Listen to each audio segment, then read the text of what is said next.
Just 30 kilometers from the volatile border with Pakistan sits Pathankot Air Base.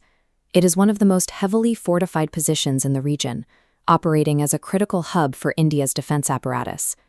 The base houses high-value military assets, most notably a fleet of MiG-21 fighter jets like the one pictured here. It is also home to secondary strategic targets, including Mi-35 attack helicopters. These aircraft were exactly what the terrorists planned to destroy. On the night of December 30th, 4 militants from the Jaish-e-Mohammed terrorist group bypassed heavily guarded border fences like this one. To blend in, they wore standard-issue Indian Army uniforms. Over the next 24 hours, the group executed a series of brutal carjackings to secure transport closer to the base.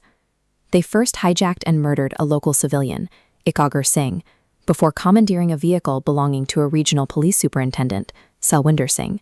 The militants didn't breach Indian territory using overwhelming firepower. They relied on deception, turning the very uniforms of the nation's protectors into a deadly camouflage. Superintendent Salwinder Singh managed to escape his captors and immediately alerted local Gurdaspur police. But because of his poor professional reputation among colleagues, local officers operating checkpoints like this one completely dismissed his warnings.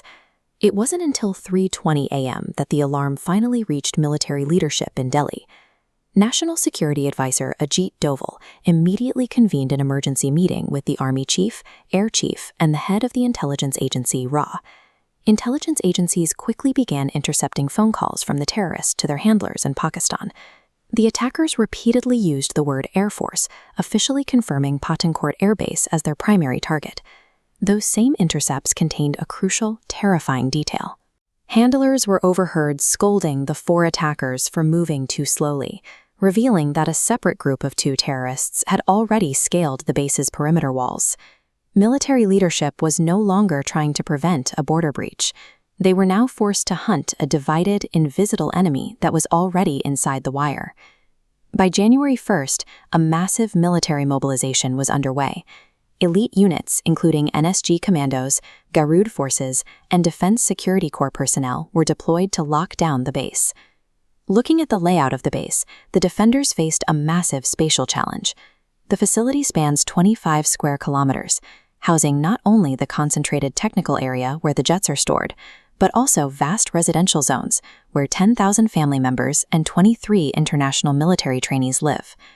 To prevent heavy civilian casualties and an international diplomatic disaster, commanders made a tactical choice. They formed hard defensive barriers around the technical area and the residential blocks, leaving the outer perimeter unguarded.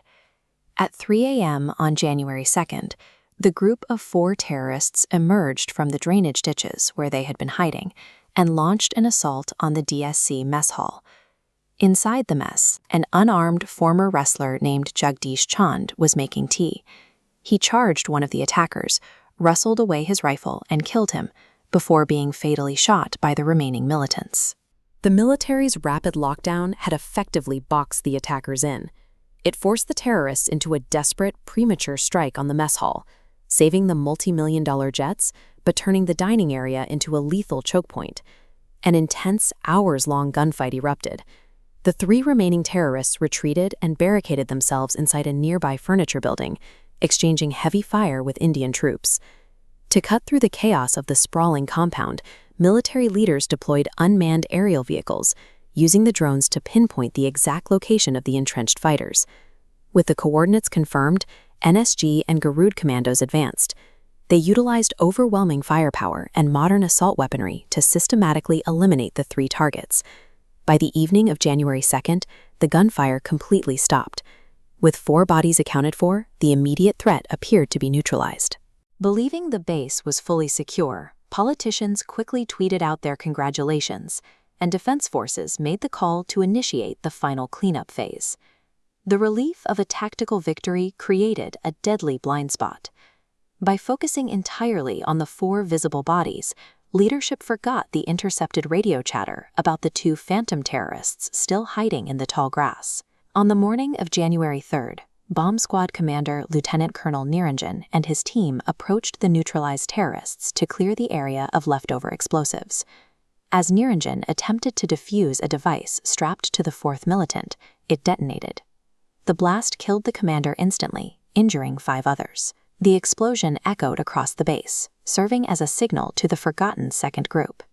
These 2 remaining terrorists had survived silently in the brush, sustaining themselves on stolen rations and morphine injections. They suddenly opened fire from a completely different residential block. The ambush immediately trapped 6 defense personnel inside the building's first floor. The premature declaration of victory gave the attackers exactly what they needed. It provided them the time to rest, observe the perimeter, and strike precisely when the base's guard was down. Command scrambled a rapid crisis response. They airlifted 2 fresh units of NSG commandos from Delhi to Pathankot, rapidly surrounding the compromised building. Before launching a final assault, the commandos executed a high-stakes rescue, successfully extracting all 6 trapped defense personnel from the line of fire. To prevent more commandos from dying in close-quarters combat, leadership authorized maximum force. They ordered heavy cannon fire to obliterate the room entirely. By the afternoon of January 5th, the siege was finally over. All 6 terrorists were dead, and the base's aviation assets remained completely untouched. The defense came at a high cost, with 7 Indian Jawans sacrificing their lives. The operation proved the capability of India's rapid response forces to lock down and protect strategic assets under fire. Yet the 62-hour siege also serves as a grim reminder of the lethal consequences of ignored early warnings and how easily intelligence gets lost in the fog of war.